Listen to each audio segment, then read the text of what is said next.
હાલમાં સંસદનું ચોમાસું સત્ર ચાલી રહ્યું છે અને ચાલુ સત્ર દરમિયાન ઉપરાષ્ટ્રપતિ જગદીપ ધનખડના રાજીનામા બાદ રાજકીય માહોલ ગરમાયો છે। ત્યારે આપણે સંસદની વિવિધ કાર્યવાહી સમજવાની કોશિશ કરી રહ્યા છીએ। અગાઉના વિડીયોમાં તમે જોયું કે ઉપરાષ્ટ્રપતિની ચૂંટણી કેવી રીતે યોજાય છે। જો તમે આ વિડીયો જોવાનું ચૂકી ગયા હોય તો ઉપર આઈ બટન પર ક્લિક કરીને જોઈ શકો છો।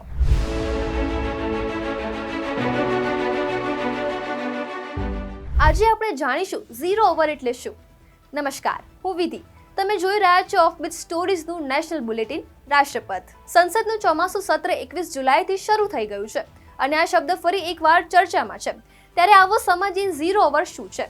ઝીરો ઓવર એ ભારતીય સંસદની એક અનૌપચારિક પ્રણાલી છે જે શરૂઆત 1962માં થઈ હતી। તે સંસદની કાર્ય પદ્ધતિના નિયમોમાં નોંધાયેલ નથી, પરંતુ સાંસદો માટે એક મહત્વપૂર્ણ પ્લેટફોર્મ છે।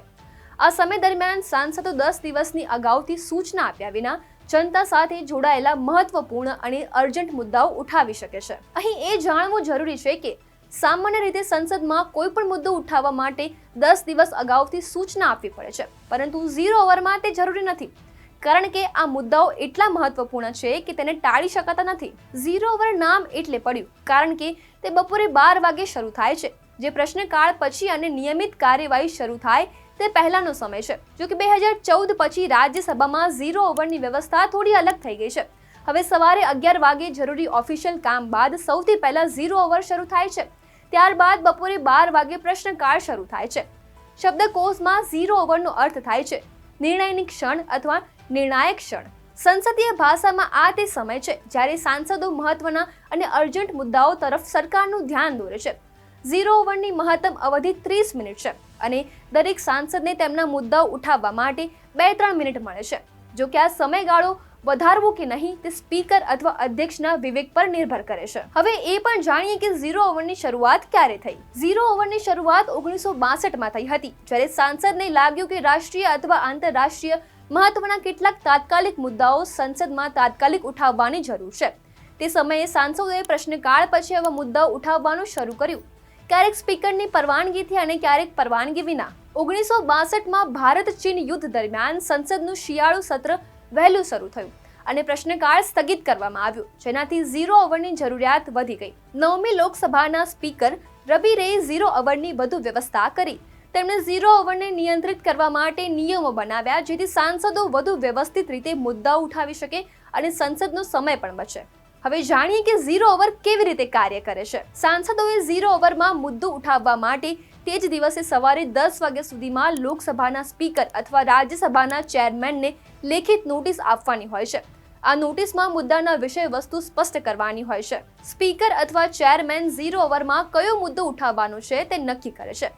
લોકસભામાં પ્રાથમિકતાના આધારે દૈનિક ધોરણે 20 મુદ્દાઓ પસંદ કરવામાં આવે છે। દરેક સાંસદને 2 થી 3 મિનિટ મળે છે। જો જરૂર પડે તો સંબંધિત મંત્રી જવાબ આપી શકે છે, પરંતુ મંત્રીઓ માટે ઝીરો ઓવરમાં જવાબ આપવો ફરજિયાત નથી, જેમ કે પ્રશ્નકાળમાં હોય છે। હવે જાણીએ કે ઝીરો ઓવરનું મહત્વ શું છે। ઝીરો ઓવર સાંસદોને કુદરતી આફતો, આતંકવાદ અથવા નીતિ જાહેરાતો જેવા તાત્કાલિક અને મહત્વપૂર્ણ મુદ્દાઓ ઉઠાવવાની તક આપે છે। તે સરકારને જાહેર મુદ્દાઓ પર તાત્કાલિક જવાબ આપવા દબાણ કરે છે। જો કે મંત્રીઓ માટે જવાબ આપવો ફરજિયાત નથી, પણ આ મંચ સરકાર પર દબાણ લાવે છે। ઝીરો ઓવર સાંસદોને જનતાનો અવાજ સંસદ સુધી પહોંચાડવાની તક આપે છે, જેનાથી લોકશાહી મજબૂત બને। ઝીરો ઓવર સામે કેટલાક પડકારો પણ છે, જેમ કે ઘણી વખત ઝીરો ઓવરમાં ઉઠાવવામાં આવેલા મુદ્દાઓ સંસદની કાર્યવાહીમાં વિક્ષેપ પાડે છે, કારણ કે સાંસદો ભાવનાત્મક અથવા વિવાદાસ્પદ મુદ્દાઓ ઉઠાવે છે। 30 મિનિટના સમયગાળામાં બધા સાંસદોને તક આપવી મુશ્કેલ છે। જો કે ક્યારેક તેને લંબાવવામાં પણ આવે છે અને આ નિયમ રૂલ બુકમાં સામેલ નથી, એટલે તેનો દુરુપયોગ થવાની પણ શક્યતા છે। આ રીતે ઝીરો ઓવર સાંસદોને જનતાનો અવાજ તાત્કાલિક સંસદ સુધી પહોંચાડવાની તક આપે છે। તે લોકશાહીનો એક મહત્વપૂર્ણ ભાગ છે જે સરકારને જવાબદાર બનાવે છે અને મહત્વપૂર્ણ મુદ્દાઓને સામે લાવે છે। જો કે તેને વધુ અસરકારક બનાવવા માટે સમય અને નિયમોને વધુ વ્યવસ્થિત કરવાની જરૂર છે। તો આ હતી સંસદના ઝીરો ઓવર વિશેની માહિતી। જો તમે કોઈ અન્ય વિષય અંગે માહિતી મેળવવા માંગો છો તો અમને કોમેન્ટ કરીને જણાવો। આ વિડીયો તમે YouTube પર જોઈ રહ્યા છો તો અમારી ચેનલને સબસ્ક્રાઇબ કરો અને Facebook પર જોઈ રહ્યા છો તો અમારા પેજને ફોલો કરો। નમસ્કાર।